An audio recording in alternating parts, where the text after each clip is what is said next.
Hey guys, Fuzz here. I was listening to a radio talk show earlier today, and apparently somebody had done a survey in the schools, the high schools and stuff, and the kids were thinking that according to them, they thought that gym class was more important than history class. Well, here we have something. This is why I'm talking history, is because if we don't know history, we're bound to repeat it. The mainstream press, news source, or propaganda. Well, depends on how you look at things. This fellow here, this is J.J. Johnson. He's of the unorganized militia of Ohio, speaking and manning a booth at the Preparedness Show back in 1996.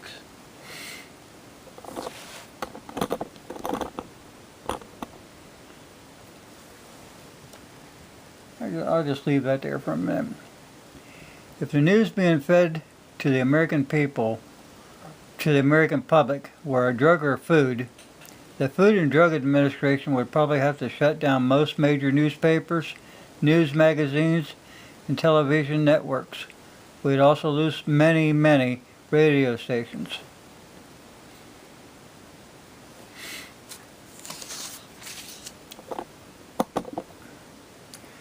Yeah, I'm trying to get situated here. The mainstream press have become expert spin doctors, and they determine what is politically correct, that's PC, or if it's CC, which is constitutionally correct. The news reporting industry, mainstream press in America, is no longer a source of news. It has become a tool to mold opinion and forward agendas. That statement sounds radical.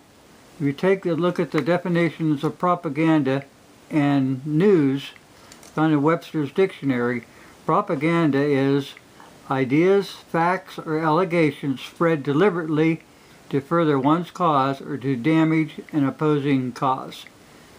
News, according to the dictionary, is a report of recent events telling who, what, when, and where.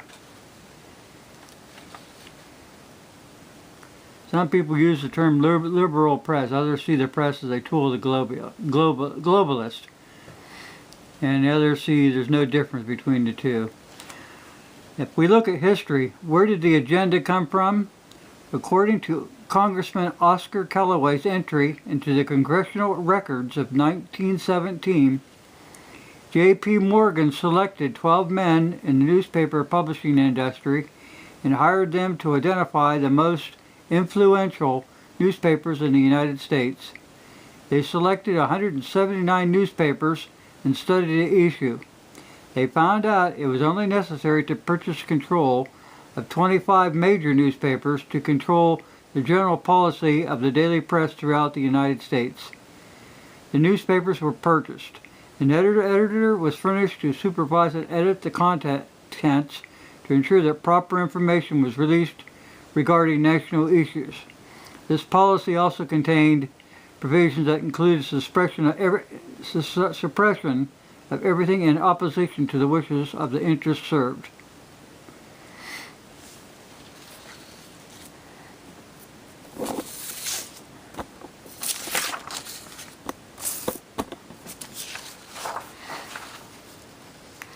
Now, if you reject any kind of conspiracy plot, you don't have to have secret meetings behind closed doors for this to take place. The owners and general managers set the tone for any news report.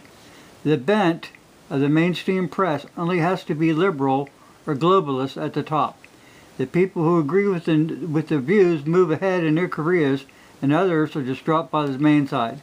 Those who remain are as competitive as any other people, and they try to outdo each other's political correct views. They will go to great lengths to put the PC spin on a subject.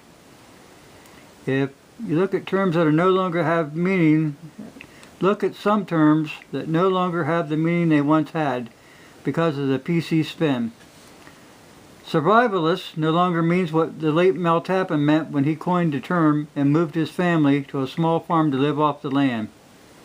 The concept and meaning of militia, patriot, and preparedness, or even Christian, are being given a negative PC spin.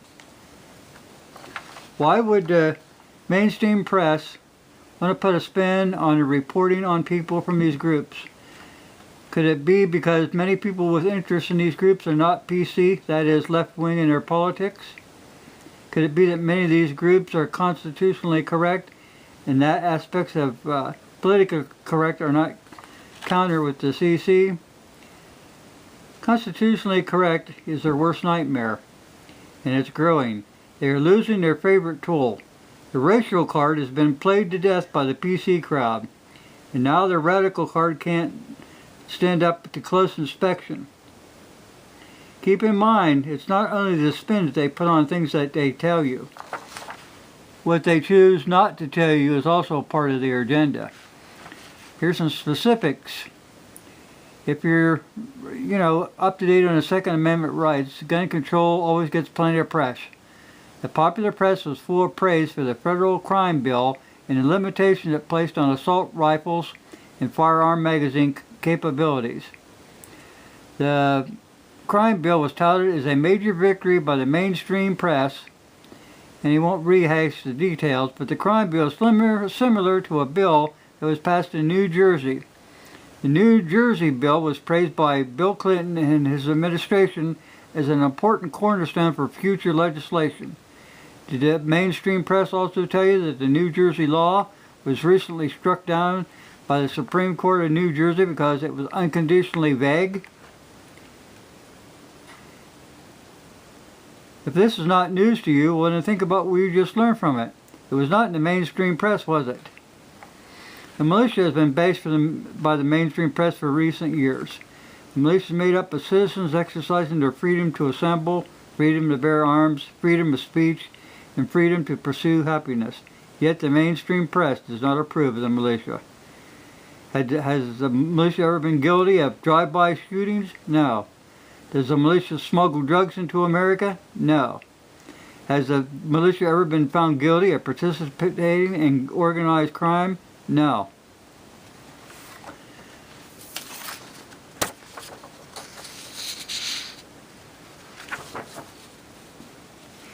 Keep in mind that the mainstream press is not only telling you something, they are also selling you something, and that something is a perspective that fits their agenda. Thanks for watching.